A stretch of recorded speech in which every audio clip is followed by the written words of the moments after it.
Hello, I'm Sophina Turner. This is Charm City Dakota Podcast, and I'm coming to you just to talk a little bit about what's going on out here.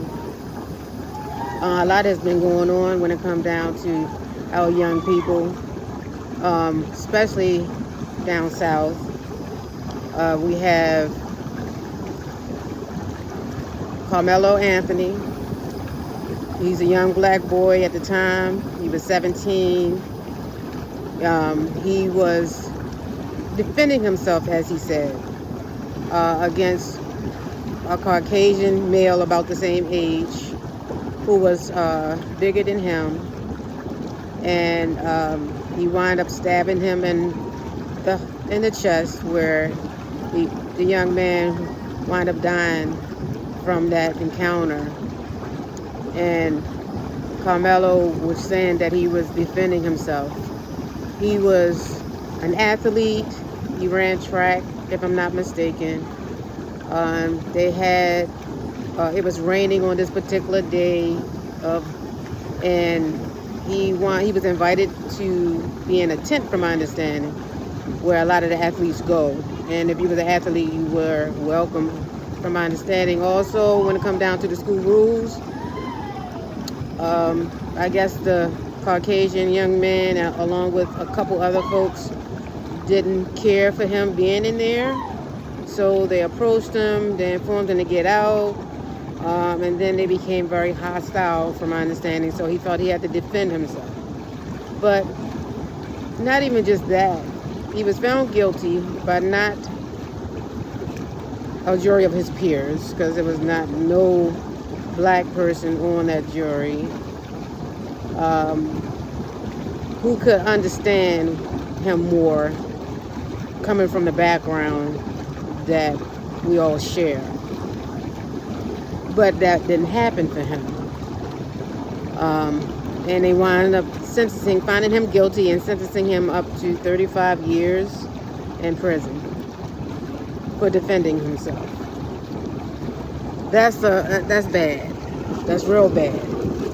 But one good thing about this situation is that, from my understanding, is a new team of attorneys who's going to file an appeal and hopefully get this young man out of there.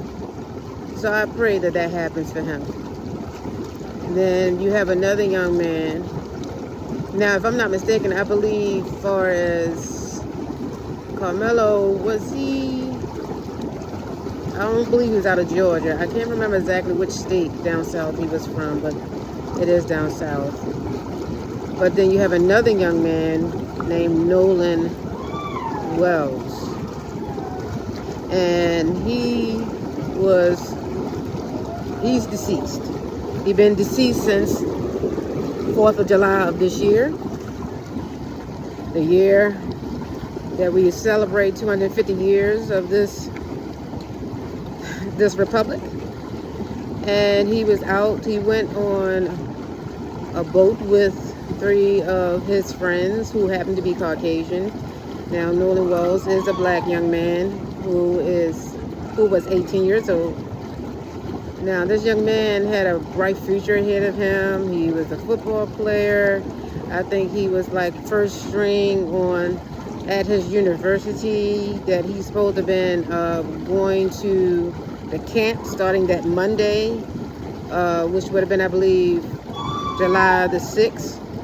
So, but he didn't get a chance to go and do what he needed to do. His life was taken from him. I believe his life was taken from him. I understand that it's a process. Everything is being investigated on what happened to him, because from the alleged friends who went with him, they claim that he wanted to stay on the island that all of them went to celebrate the 4th of July. But they had his cell phone, and his cell phone had to be traced by his mom, who got in contact with her friend who went to retrieve his phone from one of the boys' houses that he went to that island with. It's not like they voluntarily gave up the phone. So that's suspect in my opinion. Not to say that they're guilty of taking his life, but there are things that took place that's coming out that I'm just very it's suspicious. It's a suspicious death, that's for certain. So hopefully the parents, his mother and his father and his family and closest friends, coaches, everyone can, you know, have some type of, I would say, peace of mind after they find out what happened to him, how it happened to him, and how he came to be here no longer. And I hope that they can figure this out. And he do have Mr.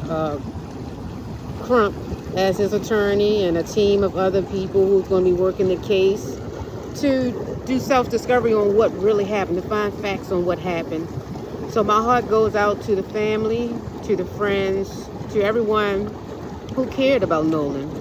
And as a black young man in this Americas that we live in, I'm grieving too with him, because I happen to have sons and grandsons and nephews, and it's just sad that this young man's life was taken from him so soon. So I just wanted to let y'all know that he is in my thoughts and prayers as well. And on a different note, I just want to also come on and let you know that I will be doing a new podcast soon. You know, so I will be presenting myself again, maybe in another month. So give me time. But I'm signing off. This is Charm City Decoded. I'm your host, Sophina Turner. And y'all all, please enjoy your summer and just have fun, but stay safe at the same time. Watch who your friends are. Be careful who claim that they're your friend, because everyone is not your friend. Just stay safe. Stay loved. All right, signing out.